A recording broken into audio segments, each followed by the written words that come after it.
Last time we caught up with Meg Lanning, she was 3 days into the quarantine period. Now the Australian women's cricket team is out and they're preparing for the start of the international summer. It will be next Tuesday, the mixed format series against India. So let's head back to Queensland.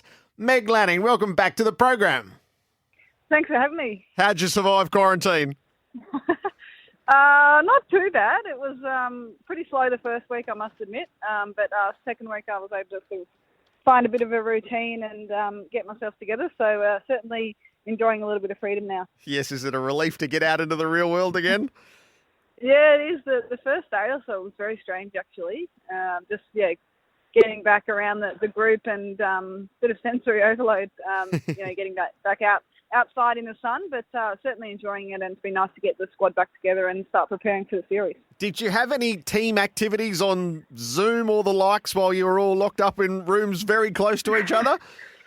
We had a few morning quizzes. The Herald Sun quiz was around, and then there was a murder mystery night as well, which was run. So every now and again we had something to keep us entertained. It was certainly very strange knowing that everybody was so close by that you couldn't actually physically see them. So that was able to get us through.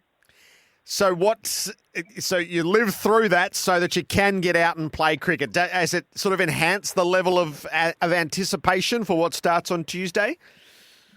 Yeah, it has, absolutely. It sort of dawned on us pretty quick that we've got some big games coming up very soon. I guess that's the exciting part, is that we do get to play some international cricket against a really good side. So there's a real buzz about the group. It's been a long time since we've been together. So, the fact we get to play really soon is exciting. It's a long time since we've seen Australians in action in international cricket, so that'll be terrific. How would you describe the rivalry between India as it's built over the past few years while you've been in charge? Yeah, I think it's been bubbling along nicely. I think obviously that 2017 World Cup semi-final was a bit of a turning point for our group, and India were too good for us on that day. And we've played them a few times since, and obviously that World Cup final sort of 18 months ago was, sort of went in our favour. So, we've had some good battles. They've sort of been a little bit of a sleeping giant in the women's game for a little bit, but I think they've arrived now. They've got some world-class players and some really good depth as well. So, I think it's going to be an exciting series, and we're looking forward to the challenge. How much of what you've evolved into as a team does date back to that semi-final in 17?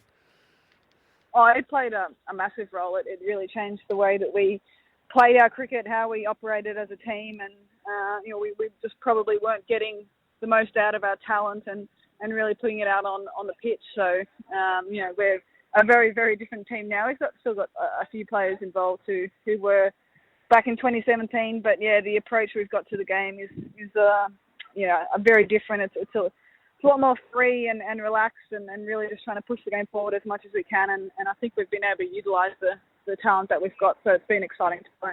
Do you think India would feel that same sting from the World Cup final 18 months ago? Yeah, I anticipate them, wanting to bounce back pretty hard. As I said, they've got some world-class players, but over the last sort of year or so, they've developed some really good depth and brought in some new players. So they've been playing a bit of cricket over in the UK, so they've probably got that a little bit different to us in terms of the preparation. But we're anticipating them to come at us pretty hard, and it's going to be great for us to look at that and try and rebound. Tuesday, Friday and Sunday, the ODIs, multi-format series. In what you've experienced with these previously, can a tone be set in the early matches of a series like this? Yeah, I think, we've played the Ashes, in this format before, and the first game's actually really important. So I think if we can start the series off well and actually put them under a little bit of pressure and just get those early points, I think that makes a big difference. The bonus of a series like this is that you can claw your way back into it, but it's certainly, easier and better, I guess, to be out in front. So that'll be our plan. I'm sure India are thinking along the same lines as well. So, the first game I think is really crucial. The 50-over format is such a phenomenal record that has been built. How much do you treasure that, Meg?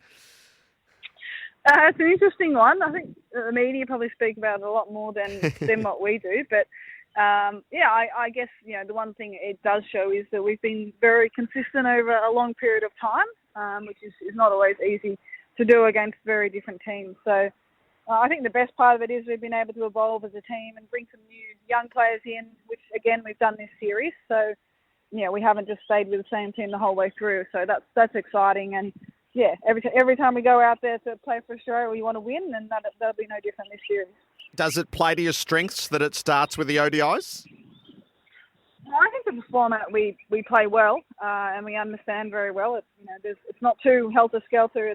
It gives you a chance to work your way into the series, I guess, and we are very familiar with the format. So, I think it will suit us nicely. A couple of the talking points that raised while you're in quarantine, apart from Elise Perry for PM, which she didn't want any of, which was rather amusing. Did that get a little workaround in your group?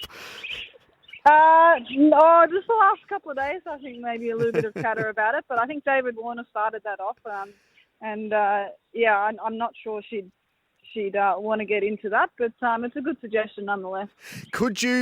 Would you like a fixed test match date in the Australian summer for the women's team, which was Elisa Healy introduced this idea? The men have Boxing Day, such a celebrated occasion, that the women could have a fixed match, which every year you knew was going to be a test match. Yeah, I was reading about this last night, actually. I think it's a really cool idea, actually. I guess, to have a specific date to look forward to every year. We understand that the Boxing Day test is sort of the signature one for the men, and just to get a bit of continuity in the format, I guess, and allow fans to really look forward to it would be a really nice thing to have. So, we've got 2 tests this summer, which is a great step forward, and hopefully down the track we can continue to have more than one every couple of years, and if that means a fixed date, then I think that certainly will help. And the other concept that was floated, and again, Elisa's got this down pat, was a tighter integration between the national men's and women's programs. Could you see the benefits in that? Oh, I think there's obviously a lot of similarities between both teams and the cricket, but I think there's a lot we can learn from each other as well, and just sharing those ideas and concepts, I think, is only going to be a good thing. Some things will work, some things won't, but I think anything, any sort of international cricket team and other elite team we can sort of learn to and speak to about different ideas is certainly only going to help both teams. Terrific, Meg. Hey, good luck for the series. How important are these net sessions in the next few days for you? Yeah, very important. The first net session I didn't actually see the ball, so the second one was a bit better. So hopefully it keeps getting better the more we go. Go well. We'll talk as the series unfolds. Cool. Thanks, Jared. Australian captain Meg Lanning with me from Queensland.